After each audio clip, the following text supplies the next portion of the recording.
Bonjour et bienvenue dans ce nouvel épisode de Studio Geek, le podcast 100% dédié à la pop culture, réalisé par nos petits soins Studio M Lyon. Et pour cette nouvelle édition, je suis entouré d'une fine équipe de passionnés, avec Pauline. Bonjour Martial, bonjour à tous. Brice. Coucou. Et bien sûr, mon binôme de choc. Nous sommes les Tango et Cash de l'audiovisuel, les Lilo et Stitch. Je veux bien sûr parler de Lucas. Bonjour Lucas. Comment vas-tu ? Bonjour Martial, bonjour tout le monde. Au sommaire de cette édition, on commence par un tour d'horizon des sorties cinéma de l'été. Nous aurons ensuite un débat sur Star Wars. Fallait-il s'en tenir à la trilogie originale ? Une question qui divise et qui promet quelques étincelles autour de la table. Et pour finir, un zoom sur un métier aussi créatif qu'essentiel dans l'audiovisuel, le sound design avec Brice Maderna, créateur de Bram Studio, qui nous dévoilera les coulisses de la création sonore. Alors on s'installe confortablement, on range son sabre laser. Studio Geek, the place to geek, c'est parti. J'ai perdu mon mojo. Maison. Ça peut voir un ménage.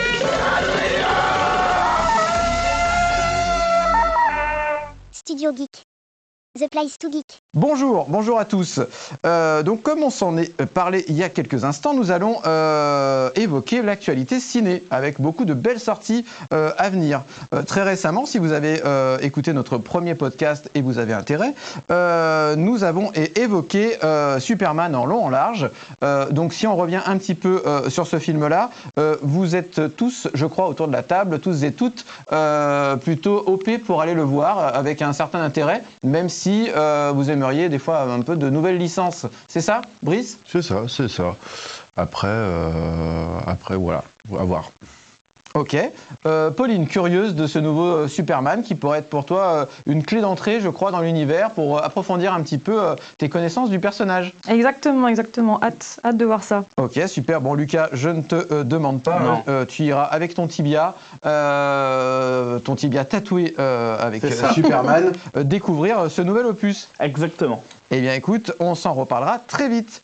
Au niveau des sorties, on a très récemment eu la sortie d'un nouveau Jurassic Park. Jurassic Park, on est sur une licence quand même iconique, 1993, pour le premier épisode, avec une première trilogie. Ça vous intéresse ? Vous êtes hypé ? Pas plus que ça ? Qu'est-ce que vous en dites ? Pas plus que ça. Après, voir pour le sound design, mais pas plus. Ok.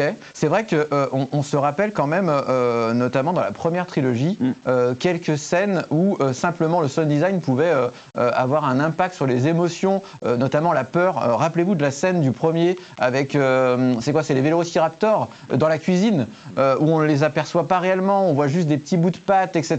L'ongle. Le gobelet aussi dans la voiture. D'ailleurs, est-ce que tu sais comment ça avait été fait, ce gobelet ? Non. Le trucage. Une idée autour de la table de ce trucage de gobelet.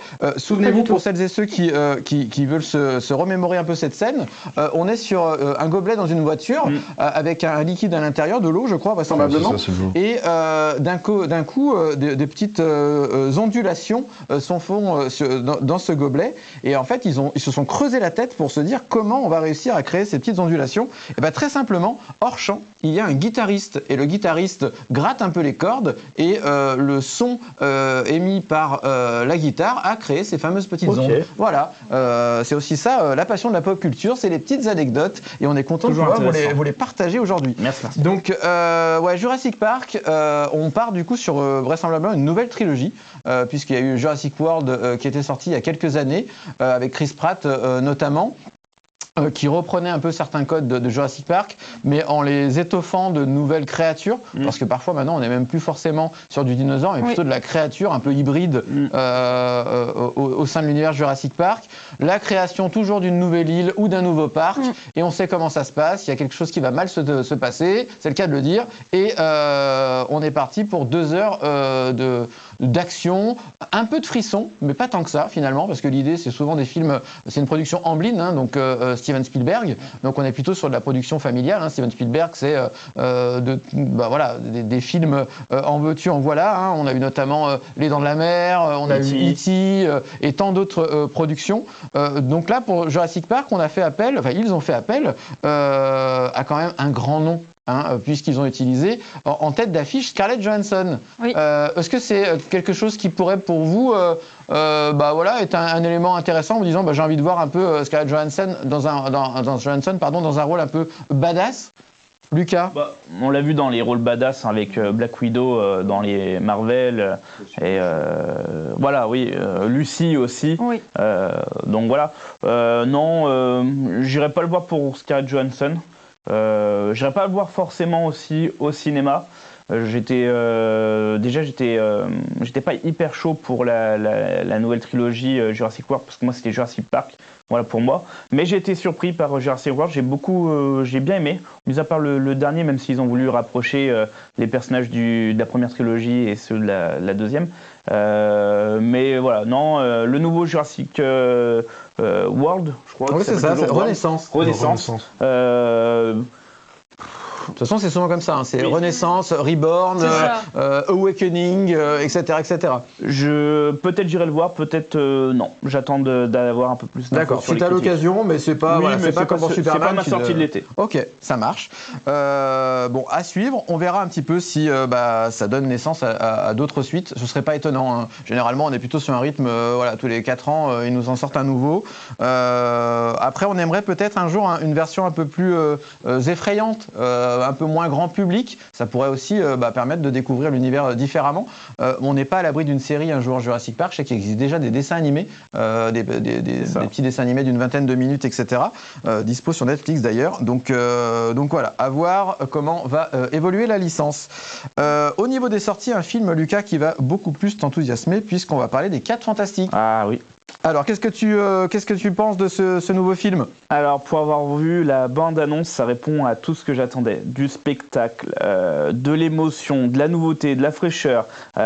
Tout est intéressant. Un nouveau méchant qui apparaît, un méchant qu'on a déjà... alors, les 4 Fantastiques, à savoir qu'il y a déjà eu plusieurs versions des 4 Fantastiques. Avec le surfeur d'argent. Avec le surfeur d'argent. Alors, la première version où on a déjà pu voir Chris Evans, qui a été la Torche Humaine avant de devenir Captain America, et une autre version qui passait complètement inaperçue. D'ailleurs, c'est repris dans le dernier Deadpool. Oui, exactement. Il refait un caméo de son personnage.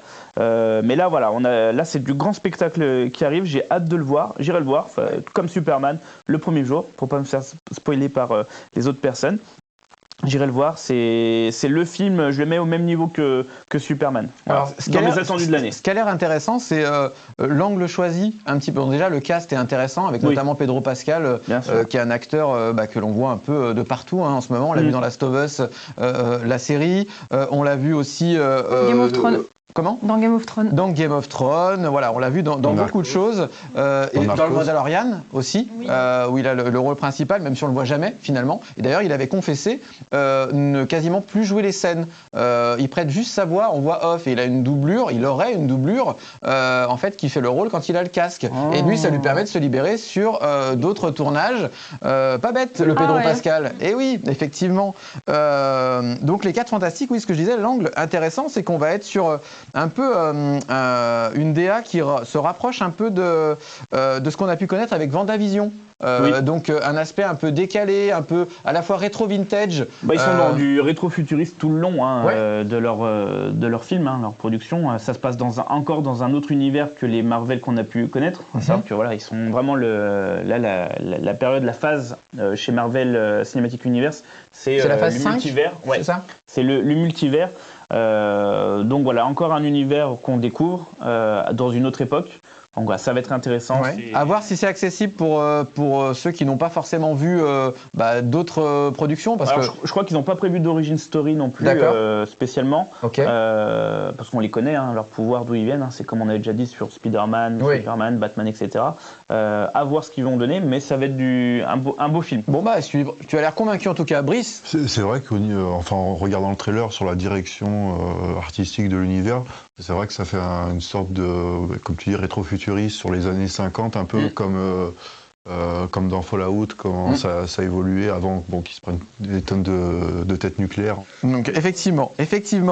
Au registre des sorties, on a aussi une suite, alors que personnellement, je n'attendais pas plus que ça. Je trouve que le premier se suffisait vraiment à lui-même. Et je parle de Megan. Est-ce que Megan, ça vous parle, ce film? Alors le premier était un peu un film horrifique, un peu dans la veine de Chucky, mais en version un peu plus moderne, Oui. avec un robot qui accompagnait une petite fille, donc un robot qui ressemble à une petite fille d'ailleurs, et qui finalement s'avère être un peu plus torturée et dangereuse qu'un simple petit humanoïde.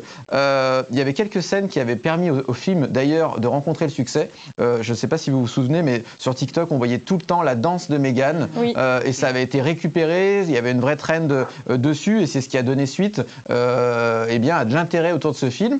Et là, pour le coup, si vous avez regardé un petit peu le trailer, je vous invite à le faire.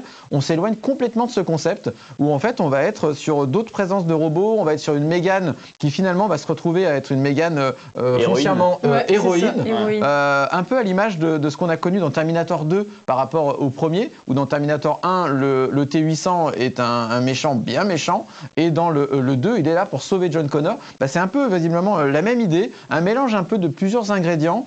Qu'est-ce que vous en pensez, Pauline? Moi, un peu déçue en regardant du coup la bande-annonce, justement, avoir ce changement total du personnage Megan 2.0 là, qui devient plutôt l'héroïne en fait du film. Ça me hype pas tant que ça. J'ai peur de plus du tout être dans le registre horreur entre grosses guillemets, parce qu'en fait finalement ce côté un peu humanoïde qui fait un peu peur, etc.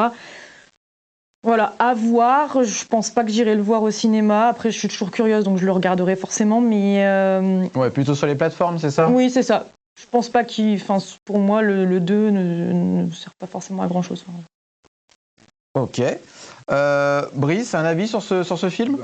Je connais la licence de nom, mais j'ai pas vu le premier, donc pas plus que ça. C'est produit par Blumhouse. En fait, c'est une boîte de production qui fait beaucoup de films d'horreur. L'idée, c'est pareil, c'est de faire des films d'horreur pas forcément avec un budget incroyable. Et lorsqu'ils ont des succès sur certains de leurs films, ça leur permet de financer d'autres productions plus ambitieuses, à l'image de ce Megan 2.0, qui pour l'instant, aussi bien au niveau de la critique que des entrées en salle, ne rencontre pas forcément son public, notamment aux US. Est-ce que c'est dû à la période de l'année? Est-ce que c'est dû justement au fait que c'est une suite très différente du premier opus? Quitte le style horrifique pour la science-fiction. Ouais, voilà, exactement. Et pourtant, il y a encore de la place pour des suites horrifiques. On se rappelle du succès de Smile, si vous connaissez Absolument, Smile, ouais. avec un deuxième qui se permet de créer de nouveaux personnages et de ne pas recycler ceux du premier film. Film d'horreur et avec une vraie réflexion aussi sur le show business, etc. Exactement. Smile 2, notamment, je vous invite vraiment à le découvrir si vous aimez bien un petit peu frissonner et que derrière, il y a en plus une histoire intéressante à suivre. On va passer à du vroom vroom au niveau des sorties en salle avec F1 qui est sorti là au début de l'été avec un Brad Pitt qui marche un peu sur les traces de Tom Cruise au niveau cascade, etc. Pauline, tu as l'air très enthousiaste. Ah oui, moi j'en attends beaucoup. J'en attends beaucoup parce que je trouve que la F1, c'est pas... très peu de gens... La F1, c'est pas juste du vroom vroom de la voiture, il y a vraiment une partie très stratégique à l'intérieur de tout ça. On est en équipe, mais en même temps on est individuel. Vraiment, il y a vraiment un côté très complexe que beaucoup de personnes ne connaissent pas. Et j'espère qu'on va en voir beaucoup dans ce film. Et ouais, moi ça me hype et j'ai vraiment... je suis pas encore allée le voir au cinéma, mais je prends bientôt mes places. D'accord, un rôle intéressant. En plus pour Brad Pitt, ça sort un petit peu des sentiers battus, je trouve, ce genre de rôle-là. Effectivement, la F1 est en plus assez peu mise en lumière. Il y avait eu un film à l'époque avec Stallone qui n'a pas marqué les esprits, qui s'appelait Driven. Mais voilà, si celui-là, vous n'avez pas le temps de le voir, c'est pas très grave. C'est pas le top de la carrière de Sylvester. Mais en tout cas, oui, et les effets spéciaux ont l'air de très très belle qualité. Ah, franchement, ça a l'air d'être vraiment un film très sympa. Brice, est-ce que tu aimes la F1 ou est-ce que même sans aimer la F1, tu pourrais être intéressé par cette sortie? Ça pas spécialement la F1 en soi, mais je pense qu'il y a de manière tous les films avec des voitures où c'est axé sur les voitures, il y a des choses très intéressantes en termes de plans, en termes de sound design. T'avais adoré Cars. Non, pas Cars. Mais par exemple, quand il y a eu le premier Fast and Furious, Oui. à l'époque, ça avait vraiment. Il faudra vraiment qu'on se fasse dans un prochain podcast, on se fera une rétrospective de l'évolution de Fast and Furious. Ah, mais il y a tellement de choses à dire, Comment en passer plus. d'un concept à un autre. On parlera Marcel Blanc, on parlera de beaucoup de choses. Corona. Effectivement. La famille. Et la famille. On s'en parlera dans une prochaine émission. Donc, et toi, Lucas, qu'est-ce que t'en penses de F1 ? Je vais le voir aussi. Grand spectacle, dans la même veine que les films de Tom Cruise avec Mission Impossible. Top Gun, parce que Top c'est Gun, voilà, Top et Gun. Top C'est le même c'est réalisateur, c'est le même d'ailleurs. réalisateur. donc des scènes qui promettent. Voilà. Je suis très content de. Alors, je suis pas forcément fan de la F1, mais j'aime quand on met en avant des choses qu'on ne voit pas forcément. On a eu des films sur du basket, on a eu des films sur le football et autres. La F1, pas Peut-être le spécialement. Molki un jour. Le Molki à voir, ouais. Mais est-ce qu'on ira le voir? Je ne sais pas. Mais voilà. bien joué. Donc, non, mais voilà, la F1 avec Brad Pitt, oui, et savoir que Brad Pitt a vraiment fait les scènes, a conduit, et même d'après certains pilotes, à un très bon niveau de conduite là-dessus. Non, c'est super. Et puis si c'est un succès, ça pourrait amener à des suites éventuellement. On parle souvent des remakes ou on parlait tout à l'heure de Jurassic Park avec un nombre de suites à rallonge. Bah là, pour le coup, on est sur une nouvelle proposition. En plus du grand spectacle, j'imagine un petit peu l'ambiance sur les salles 4DX, vous savez, avec les sièges et l'ambiance, Oui, un petit peu, mouvement, les mouvements, les lumières, un petit peu d'eau, etc. Donc ça peut être très sympa, ou alors en IMAX. Donc c'est vraiment des films à savourer, sans doute au cinéma, pour prendre de belles sensations. Effectivement. On poursuit avec une licence, et même deux licences, qu'on va évoquer au fur et à mesure, qu'on pensait oublier, et puis pourtant, elles reviennent parfois. Et je vais commencer par Souviens-toi l'été dernier. Alors, Souviens-toi l'été dernier, grande époque des slashers, époque Scream, qui avait marqué son temps. Jennifer Love Hewitt dans le rôle titre. Il y a eu une série récemment, il y a quelques années maintenant, peut-être 3-4 ans, sur Prime, que tout le monde a oublié d'ailleurs, qui a été plutôt édulcorée, qui s'adressait plutôt aux adolescents. Là, on est sur un retour de la licence qui reprend vraiment, si vous avez regardé le trailer, exactement le concept du premier, donc l'accident de voiture, le corps qui reste pour mort, et puis finalement derrière, l'année d'après, la vengeance, etc., etc. Le premier rôle a été attribué à l'héroïne de Outer Banks, la série, si vous connaissez un petit peu. Donc à voir, il y a quand même, pour rattacher et pour séduire le public du premier opus, on retrouve Jennifer Love Hewitt. Donc dans quelle proportion est-ce qu'elle est là juste pour encaisser son chèque et apparaître à l'écran, je ne sais pas. Mais je m'attendais pas à revoir cette licence-là. Mais peut-être qu'ils ont profité du succès du retour de Scream aussi, qui s'apprête en 2026 à avoir encore un nouvel opus. Donc, est-ce que c'est peut-être ça, ou il y a un public encore pour les slashers? Qu'est-ce que vous en pensez, Lucas? Non, pas fan. Non, Ouais. c'est le genre en lui-même que tu n'aimes pas, ou c'est la redite? Non, ouais, voilà, c'est plutôt revoir encore et encore ce qu'on connaît. Alors je dis ça alors qu'il y a pas longtemps, je me suis refait les Destinations Finales. Qui lui aussi a connu une nouvelle suite, qui a connu une 20 nouvelle ans suite après là, presque. où c'est toujours la même histoire. Mais non, là par contre, souviens-toi l'été dernier, je m'en souviendrai pas. Ouais. C'est vrai, c'est vrai. D'ailleurs, pour rebondir sur ce que tu dis, Lucas, c'est vrai que quand tu vas voir Destination Finale, tu sais que tu vas avoir le même scénario, mais en fait, ce que tu vas voir, c'est la mort des personnages. Nouvelle catastrophe. Les catastrophes, la mise en scène, oui. etc., etc. Il y a certaines scènes dans plusieurs opus qui ont marqué un peu la sortie. Je me rappelle de l'accident sur l'autoroute avec les troncs d'arbres dans le deuxième opus. Où quand les on a jeunes vu le filles qui film, grillent aussi dans le spa. Exactement.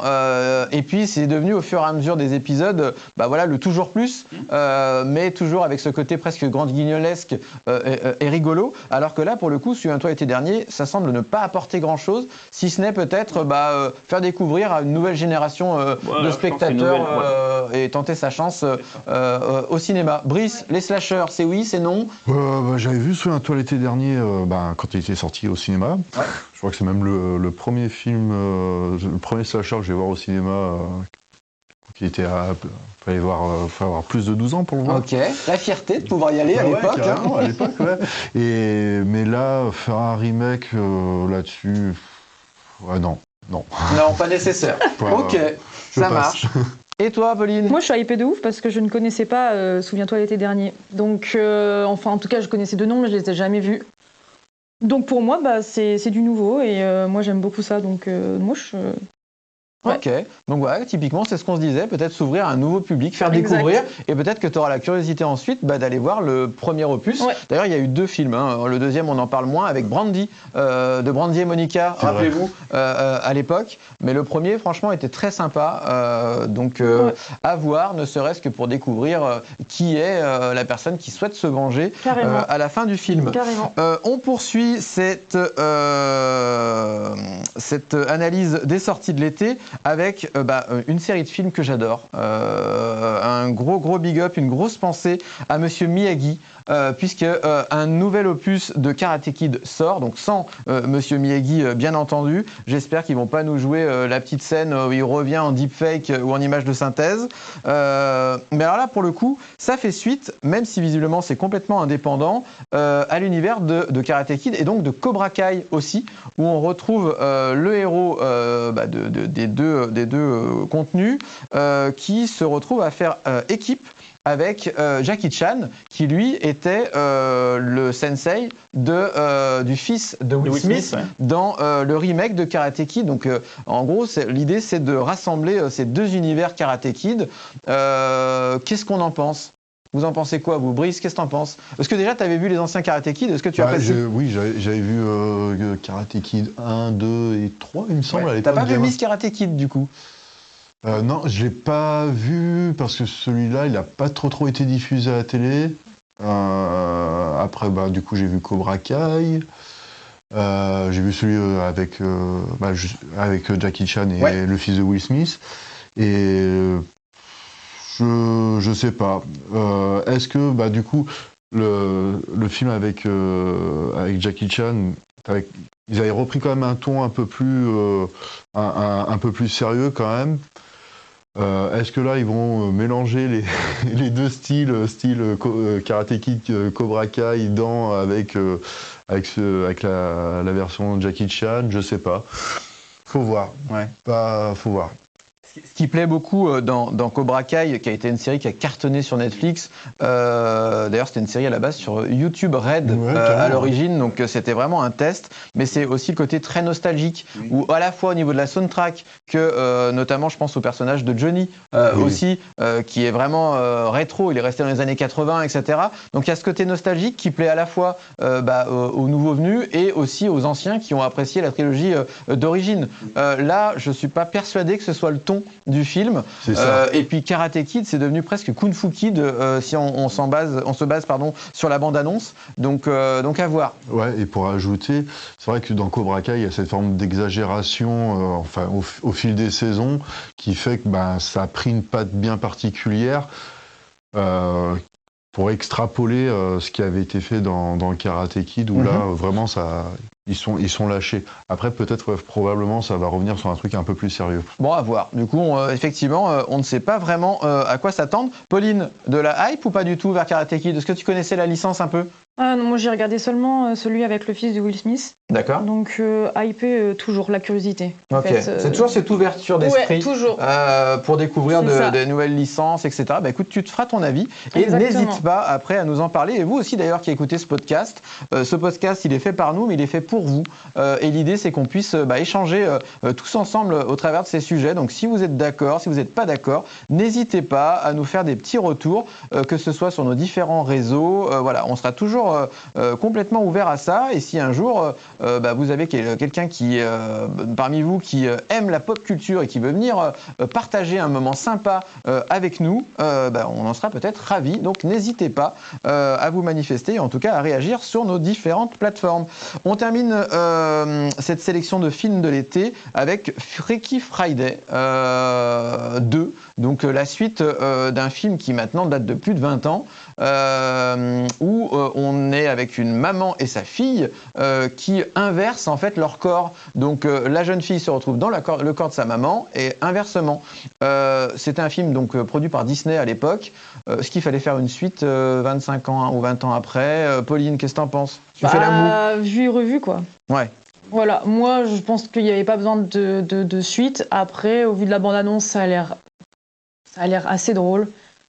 Donc voilà, mais moi est-ce que j'irai le voir? Je ne pense pas. En fait, je pense que c'est le genre de film que je pourrais regarder parce que c'est vraiment un film où t'as pas forcément de réfléchir. Donc c'est sympa, mais bon. C'est léger. Ouais, voilà. Pour moi, il n'y avait pas forcément besoin d'une suite. Ok. Même avis. Même avis. Et toi, Lucas?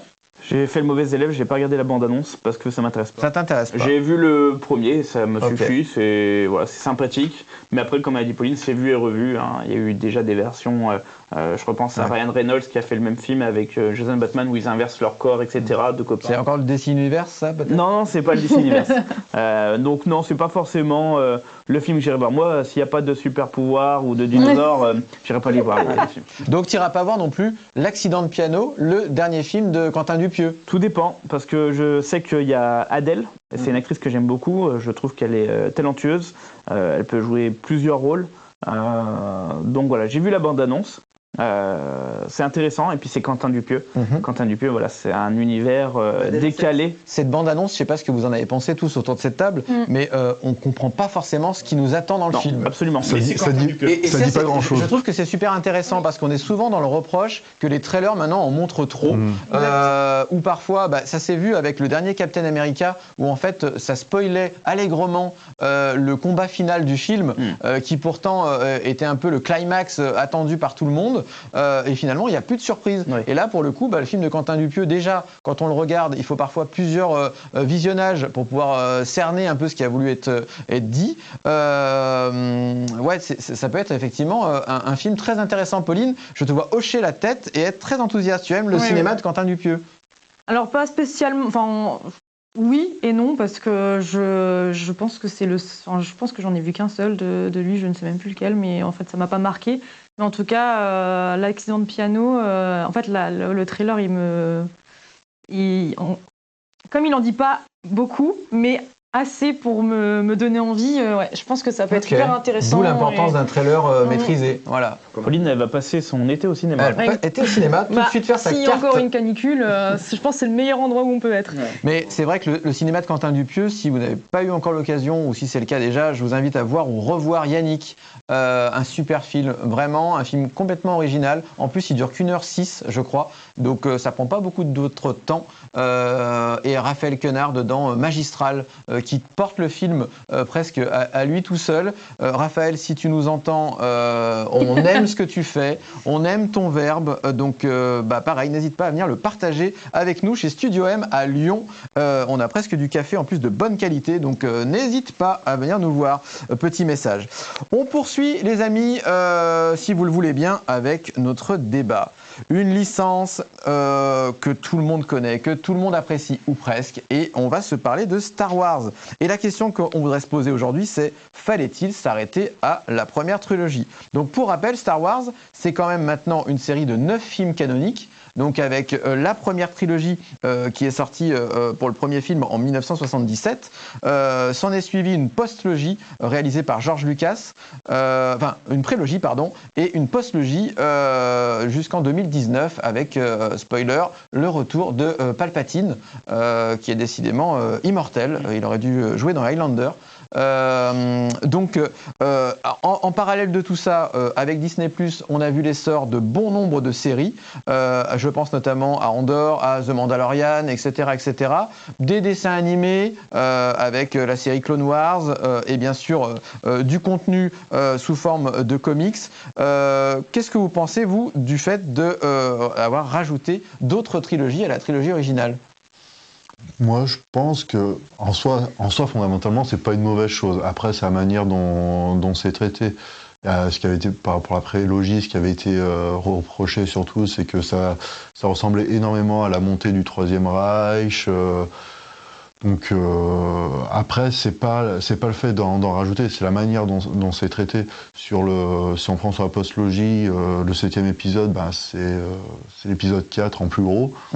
Il y a pas. Après, ouais, il y a individuellement sur certaines parties, il y a des choses intéressantes à prendre. Mais voilà, pour moi, c'est juste une manière de traiter le sujet. Ok. Est-ce que pour toi, il y a presque trop de Star Wars maintenant ?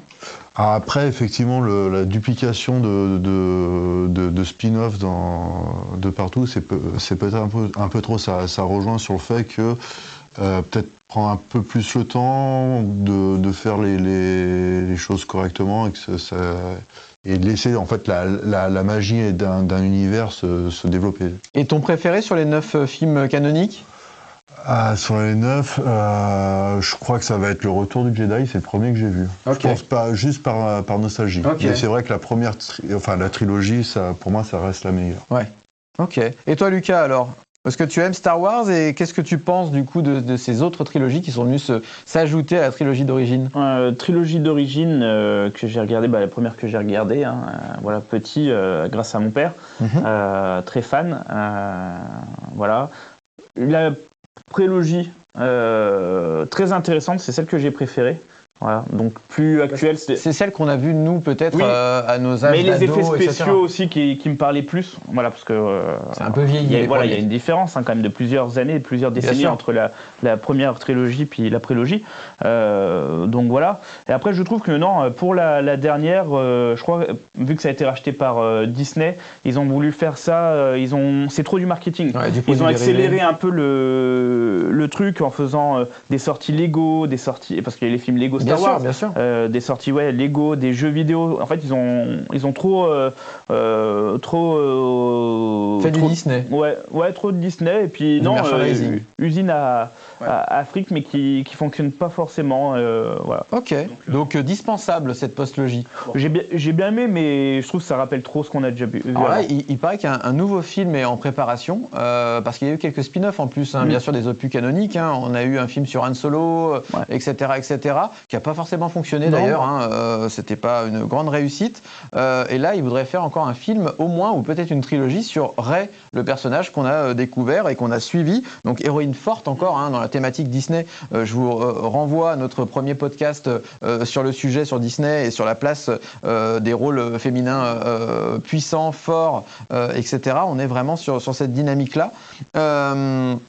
Donc pour vous, et notamment si je te pose la question, Pauline, qu'est-ce que tu ressens vis-à-vis de Star Wars et le fait d'avoir des films qui sortent comme ça encore est-ce qu'ils apportent quelque chose ou est-ce qu'ils sont inutiles de ton point de vue ? Moi, je trouve que c'est utile parce qu'en fait, je trouve que l'univers Star Wars, il est tellement grand, il y a tellement de personnages, même si on se concentre seulement sur la trilogie d'origine et la prélogie, il y a énormément de choses à voir. C'est hyper vaste. Et moi, en tout cas, je trouve que c'est hyper intéressant pour moi d'avoir d'autres films ou d'autres séries qui reprend certains personnages parce que ça me permet d'en apprendre un peu plus. Et donc je trouve que c'est super. Après, c'est vrai que par exemple la postlogie de Disney, comme a dit Lucas, rend la trilogie un peu trop romancée à mon goût et un peu plus Disney quoi. Donc forcément que je peux comprendre que ce soit pas au goût de tout le monde. Mais voilà, moi j'avoue qu'il y a une petite passion, donc peut-être un manque d'objectif aussi, d'objectivité pardon, mais moi je trouve ça vraiment bien. Okay. Et ma trilogie préférée c'est la prélogie. D'accord, ok. Effectivement, on est sur des films qui sont plus proches de nous en termes d'âge.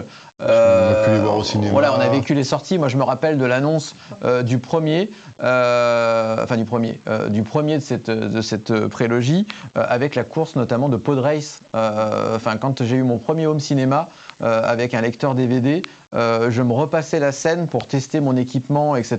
parce que c'était vraiment du grand spectacle avec la norme THX créée justement, on va parler de son, par George Lucas, mais c'est vraiment sa boîte avec Lucasfilm qui a pu mettre ça en place. Donc c'est vraiment des très beaux films, aussi bien techniquement, même si pour le coup ils vieillissent assez mal par rapport à la première trilogie où là on était plus sur de l'animatronique, etc. Là l'intégration, si vous les aviez revus récemment, et notamment sur des formats un peu plus haute définition, l'incrustation des personnages, etc. On voit qu'ils ne sont pas passés par Studio M Lyon parce que on peut mieux faire. Mais en tout cas, c'était vraiment intéressant. Oui. Surtout qu'on ne fait pas d'intégration numérique. Pas encore. Mais voilà, on s'adapte. Et c'est aussi une des forces de Studio M à Lyon. Et toi, Martial, c'est quoi ton film préféré Star Wars ? Moi c'est pareil, je resterai sur la prélogie. J'aime beaucoup le dernier. C'est la revanche des Sith, oui. Avec notamment le combat final, le duel entre Obi-Wan et Anakin, juste avant la bascule complète et la métamorphose d'Anakin vers le côté obscur. Mais il y a toute cette déception d'un Padawan qui a été formé par son maître, qu'il ne reconnaît plus, etc. Un combat sur la lave et tout qui est extrêmement intéressant. Très beau. Et qui se conclut quand même par, encore gros spoiler, bouchez vos oreilles si vous ne les avez pas encore vus, mais la mort de Padmé, et qui donne naissance à Luke et Leia pour lancer la trilogie que tout le monde connaît. Et je trouve que cette partie est extrêmement réussie, beaucoup plus que dans le deuxième film où la romance s'éternise un peu, c'est un peu gnangnan, c'est mignon, mais c'est pas ce que je cherche dans un Star Wars. Donc la revanche des Sith, puis je trouve même que Anakin, qui est un peu lisse dans les deux premiers avec sa petite couette de Jedi, gagne un côté badass qui ne me déplaît pas. Ouais. Donc voilà ce que je pense. En tout cas, la revanche des Sith, j'aime beaucoup. Donc on est plus ou moins tous d'accord sur la prélogie finalement.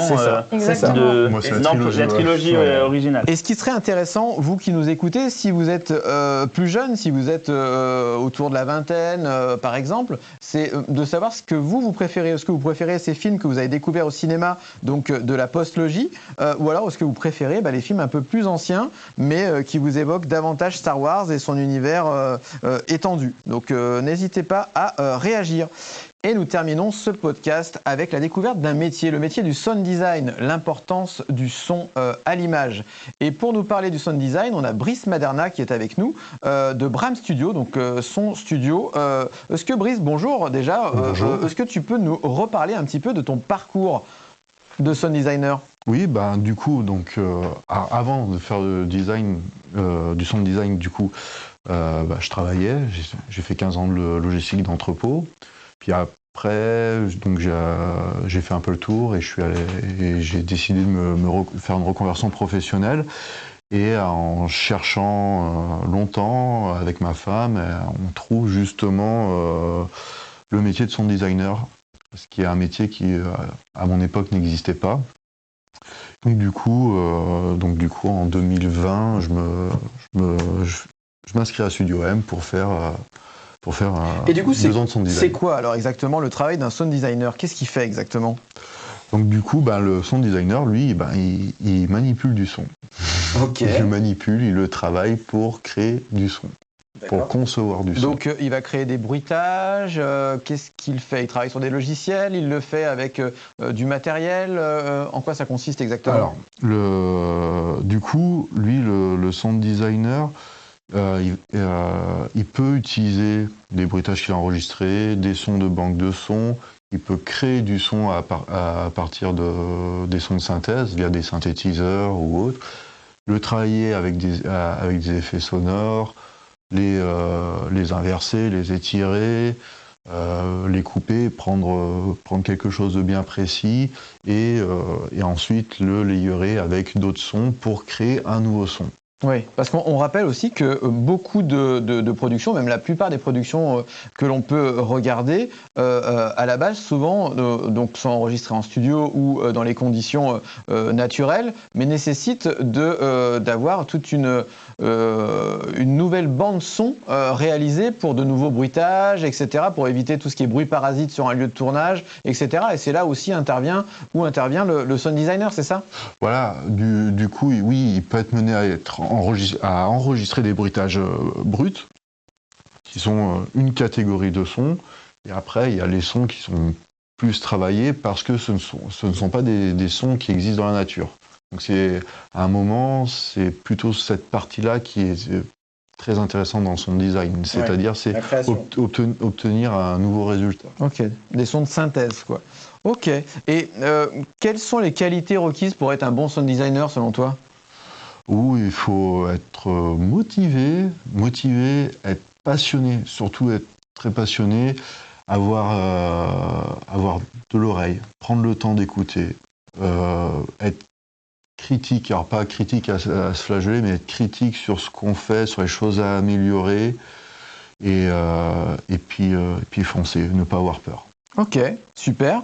La question que je me pose aussi, c'est est-ce que tu as des sons qui t'inspirent, qui t'ont inspiré, ou peut-être des artistes où tu t'es dit, bah voilà, j'ai envie moi aussi de refaire ça, j'ai envie de m'inspirer de ça. Ça se fait souvent dans le monde de la musique aussi, mais est-ce que dans le monde du sound design, tu as des personnages de référence? En sound design, enfin en termes de son, j'ai toujours été très attiré par la banque son de Dragon Ball Z, où j'ai toujours trouvé qu'il y avait un travail fou à ce niveau-là. Alors, il y a des sons qui sont toujours discutables, et sur tout ce qui est justement sur les explosions d'énergie, sur les explosions de boules de feu, sur cette capacité pour un programme TV à pouvoir avoir vraiment un son vraiment direct, puis derrière toujours avoir une couche de gras. Quand je t'écoute comme ça me fait vraiment penser au fameux To Doom de Netflix, où en fait maintenant c'est en train de s'installer réellement, connu, reconnu, même sans l'image. Il suffit que tu aies ce son-là, tu le reconnais. Le petit jingle, je pense aussi de McDo, notamment. Oui, des bruits. Et ne serait-ce qu'on parlait tout à l'heure de Star Wars, oui. Le cri de Chewbacca. Le bruitage du sabre laser la respiration de Dark Vador. La respiration de Dark Vador, tout ça c'est du sound design. Donc si vous aimez ça, si vous avez envie de travailler sur ce genre de métier, eh ben c'est simple, le bachelor sound design chez Studio M à Lyon. N'est-ce pas ? Absolument. Donc n'hésitez pas à prendre contact avec Lucas ou moi-même Martial, et comme ça nous pourrons vous aiguiller avec de très bons conseils de Brice et de Clément également, qui sont deux excellents sound designers. Et d'ailleurs ton actualité chez Bram Studio, tu fondes ton studio il y a combien de temps, et qu'est-ce que tu fais exactement alors ? Donc du coup, Bram Studio, j'ai fondé octobre-novembre 2022 de mémoire. Et donc du coup, c'est un petit studio où on fait du sound design, enregistrement de bruitage, un peu de composition musicale, du mix audio et audiovisuel, et puis voilà. Ok. Lucas, tu as peut-être une question à poser à Brice ? J'ai une question, Brice. Est-ce qu'il y a un film que tu aurais aimé apporter ta patte? Est-ce que tu aurais aimé faire le sound design d'un certain film? Est-ce qu'il y a un qui t'a marqué? Là, comme ça, en me posant la question. Je me rappelle d'une version qu'on avait eue, on avait parlé de Dune aussi. Ouais, Dune, ouais. Après, ouais, Dune, c'est vraiment impressionnant le travail qui a été fait dessus. Là, c'est vraiment sur ces 5 dernières années, en termes de sound design, ils sont vraiment allés très très loin. Après, est-ce que j'aurais aimé le faire? Putain, quand on voit le travail, putain, c'est violent. Ouais. C'est vraiment violent. Quand on sait que pour 1 minute peut-être de métrage, c'est combien d'heures de travail? Là, sur Dune, alors je sais pas si on peut réellement parler en 1 minute, parce que c'est toujours pareil, ça dépend à quel moment. Mais vraiment, si on prend une scène d'action, peut-être que, vu tout ce qu'il y a à l'écran, ça peut prendre plusieurs jours, ouais, Ah oui. pour que ça tienne la route. Merci Brice en tout cas de nous partager ta passion et ton métier. Et d'ailleurs, Bram Studio et son actualité, où est-ce qu'on peut te retrouver si on souhaite te contacter pour s'offrir tes services? Alors, vous pouvez me trouver sur Instagram donc en un seul mot, Bram Studio 1, BRAMSTUDIO 1. Et après, j'ai mon site web, bram-studio.com. BRAM-studio.com. Eh bien, merci Brice. Nous n'hésiterons pas à te contacter sur des besoins de sound design. Eh bien, c'est comme ça que s'achève notre podcast, notre studio geek consacré à la culture pop et réalisé par Studio M. Merci à toute l'équipe d'être là. Merci mes petits Jedi. Merci. Et on se retrouve très vite pour un prochain podcast Studio Geek. À bientôt. Au revoir.